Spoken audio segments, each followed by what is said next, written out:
கழுதை புலிகள் இரவில் அதிபயங்கரமாக வேட்டையாடும் குணமுடையது. கூட்டத்தில் இருக்கும் வலுவிழந்த எதிர்ப்பை காட்ட முடியாத இரையை தந்திரமாக பிரித்து அதன் பின் வேட்டையாடும். இதைப்போல் செந்நிறத்தில் கருப்பு புள்ளிகளோடு பல கழுதை புலிகள் நம்மை சுற்றி வலம் வந்து கொண்டிருக்கிறது.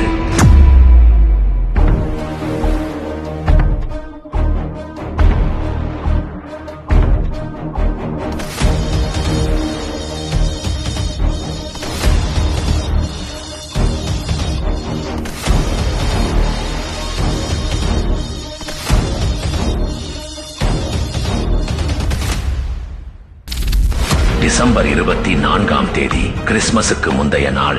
மக்கள் அனைவரும் சாண்டா கிளாஸ் வருகையை எதிர்நோக்கி காத்திருந்த போது அண்ணா பல்கலைக்கழகத்தில் அந்த மாணவியோ ஒரு காமவெறியனை எதிர்கொண்டார்.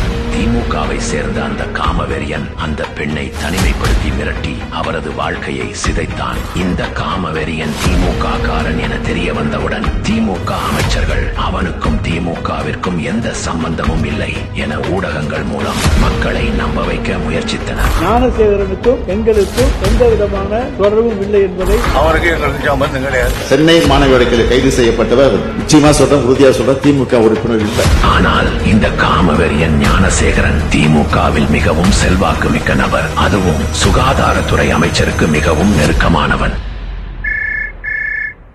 ஞானசேகரன் சார் என்ற ஒரு நபருடன் தொலைபேசியில் பேசினார் என்று பாதிக்கப்பட்ட பெண் கூறினார். அதன் பிறகு தமிழகமே யார் அந்த சார் என்று கேள்வி கேட்க தொடங்கியது. யார் அந்த சார் என்று விமர்சனத்திற்கு யார் அந்த சார், யார் அந்த சார், யார் அந்த சார்? இந்த பிரச்சனையில் இருந்து தனது கட்சியையும் பதவியையும் காப்பாற்றிக் கொள்ள மிக பெரிய நாடகத்தை அரங்கேற்றினார் முதல்வர். சென்னை காவல் ஆணையர் முதல் திமுக MP கனிமொழி வரை சார் என்ற நபர் யாரும் இல்லை என்று கூறி உண்மையான குற்றவாளியை மறைக்கவும் அவரை காப்பாற்றவும் முயற்சித்தனர். பேசும்பொழுது சார்னு சொன்ன மாதிரி நிறைய பேர் கோவப்படுறாங்க. அது நடக்கல, அது அவன் பொய்யா சொன்னது. அக்கரன்ஸ் நடக்கும்போது அவன் அந்த போனை ஏரோப்ளேன் மோட்ல தான் போட்டு வச்சிருக்கான். விசாரித்துக் கொண்டிருக்கிறார்கள். விசாரணையிலே அது வெளிப்படலாம் அல்லது அப்படி ஒரு நபர் இல்லை என்றும் தெரிய வரலாம். சிறப்பு புலனாய்வு விசாரணையில் பாதிக்கப்பட்ட பெண்ணே சார் என்ற ஒருவருடன் காமவெறியன் ஞானசேகரன் உரையாடினான் என்று சொன்ன பிறகும் பாதிக்கப்பட்ட பெண்ணின் பக்கம் நிற்காமல் யாரோ ஒரு சாரை காப்பாற்ற அரசு இயந்திரம் பணி செய்வதை நினைத்து ஒட்டுமொத்த தமிழகமும் கொதித்து போய் உள்ளது. பாதிக்கப்பட்டவர்களையே குற்றவாளியாக மாற்றுவது திமுக அரசுக்கு பழக்கமாகிவிட்டது. அந்த பெண்களுடைய தப்பு சொல்றேன், யாரை சூஸ் பண்ணணுமோ கரெக்டா சூஸ் பண்ணணும். ஆக அந்த பொண்ணு செய்த தவறு. யார் அந்த சார் அப்படிங்கறது சந்தேகம் இருக்கு. இல்ல அந்த பெண் எப்படிங்க அவங்களுக்கு எப்படி தெரியும்? அந்த பெண் எப்படிங்க அவங்களுக்கு எப்படி தெரியும்?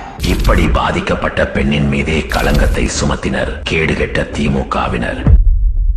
இப்படி பல்வேறு நாடகங்கள் போட்டு உண்மையை மறைக்க திமுக அரசு முயற்சி செய்தாலும் உண்மையான குற்றவாளிகள் அனைவரும் பிடிபட வேண்டும் என்பதே பாஜகவின் நோக்கம். இந்த கொடூர செயலை கண்டித்து தலைவர் திரு அண்ணாமலை அவர்கள் மற்றும் மூத்த தலைவர்கள் போராட்டத்தில் ஈடுபட்டனர். இதே போலீஸ் இங்க இவ்வளவு பேர் கூட்டத்துக்கு அங்க உள்ள பெண்களுக்கு பாதுகாப்பு கொடுத்திருக்காங்க.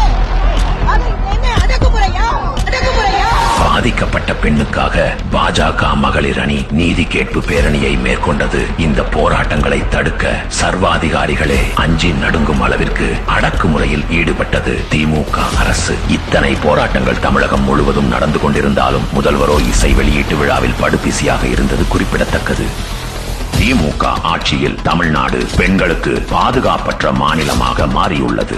ஆளும் கட்சி நிர்வாகிகளால் தொடர்ந்து பெண்கள் தாக்கப்படுவதும் பாலியல் கொடுமைக்கு ஆளாக்கப்படுவதும் தொடர்கதையாகி வருகிறது. விருதுநகர் பாலியல் வழக்கில் கைதான திமுக பிரமுகர்களை சிறுமியை பாலியல் வன்கொடுமை செய்து கொன்ற திமுக முன்னாள் MLAவுக்கு பெண் காவலருக்கு திமுக நிர்வாகிகள் இருவர் பாலியல் தொல்லை அளித்த விவகாரம். பாலியல் தொல்லை கொடுத்த திமுக நிர்வாகியை கைது செய்ய கோரி பாலியல் வன்கொடுமை செய்த திமுக பிரமுகர்கள் உட்பட ஆயிரம் கனவுகளோடு நம் பெண் பிள்ளைகள் சுதந்திரமாக வலம் வர நினைக்கையில் இந்த கொடூர எண்ணம் கொண்ட அரக்கர்கள் நம் பெண் பிள்ளைகளின் வாழ்க்கையையே சிதைத்து விடுகின்றனர். பெண்களுக்கு எதிரான குற்றங்கள் இரும்பு கரம் கொண்டு தடுக்கப்படும். இப்படி தேர்தலின் போது நாடகம் போட்ட முதல்வரோ நம் பெண்களுக்கு எதிராக நடக்கும் கொடூரங்களை கட்டுப்படுத்த எந்த நடவடிக்கையும் மேற்கொள்ளவில்லை. சட்டம் ஒழுங்கு என்னுடைய நேரடி கண்காணிப்பில் இருக்கும். முதல்வரின் கட்டுப்பாட்டில் இருக்கும் காவல்துறையினரோ புகார் கொடுக்க வந்த பாதிக்கப்பட்ட மக்களை நிர்வாணமாக்கி அடித்து உதைத்து புகாரை வாங்க மறுக்கின்றனர். இப்படி குற்றவாளிகளை காப்பாற்ற போராடும் இந்த ஓநாய்கள் அனைவரும் காமவெறியன் ஞானசேகரனை விட மிக கொடியவர்கள். பெண்களை வேட்டையாடும் செந்நிற கழுதை புலிகளுக்கும் அவர்களை பாதுகாக்க துடிக்கும் ஓநாய்களுக்கும் 2000 2026 முடிவு